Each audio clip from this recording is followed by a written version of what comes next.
যদি ভাতাকে নিয়ন্ত্রণের মাধ্যম করা হয় তাহলে কিন্তু এটা হিতে বিপরীত হবে।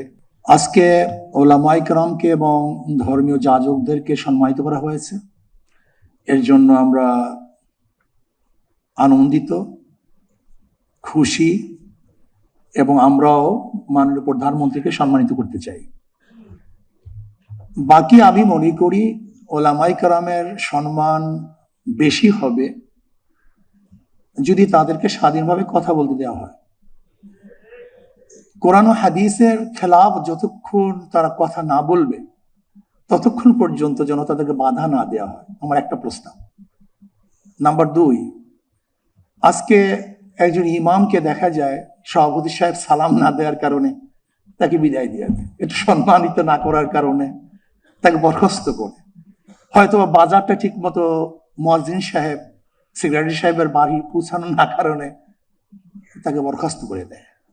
আমি আজকে আমার প্রধানমন্ত্রীকে অনুরোধ করব,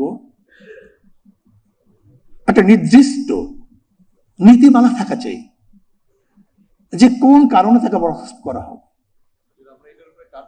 মাশাআল্লাহ, আলহামদুলিল্লাহ, জাযাকাল্লাহ। কেন বরখাস্ত করা হবে? যতক্ষণ আকীদা এবং কোরআন ও সুন্নাহর আকীদা, একটা শব্দ আমি সংযুক্ত করতে চাই, আকীদা এবং কোরআন ও সুন্নাহর অনুকূলে যতক্ষণ থাকবে ততক্ষণ কোনো অবস্থাতেই তাকে বরখাস্ত করা যাবে না। আলহামদুলিল্লাহ, শুকরিয়া জ্ঞাপন করছি।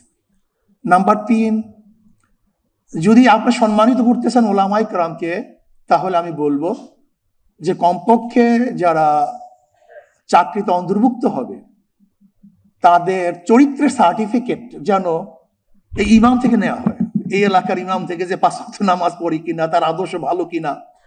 যদি এরকম কিছু তাদের থেকে চারিত্রিক সার্টিফিকেট নেওয়া হয় তাহলে আমরা ভালো হয়ে যাব, আমরা ভালো হবো। আমরা চরিত্রের সার্টিফিকেট দিই, কাজে আমি যদি ভালো না হই চরিত্র সার্টিফিকেট আমি দেবো কিভাবে?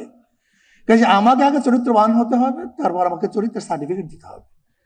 যদি এই কাজটা করতে পারেন জীবনভর আপনাকে সবাই স্মরণ করবে যে কমপক্ষে এই ব্যক্তি নামাজ পড়ে, এই ব্যক্তি খারাপ কাজের সাথে সংযুক্ত না। যদি ইমাম থেকে এরকম সার্টিফিকেট নেওয়া হয়, চরিত্রের সার্টিফিকেট, মনে হয় যেন সম্মানিত করা হবে।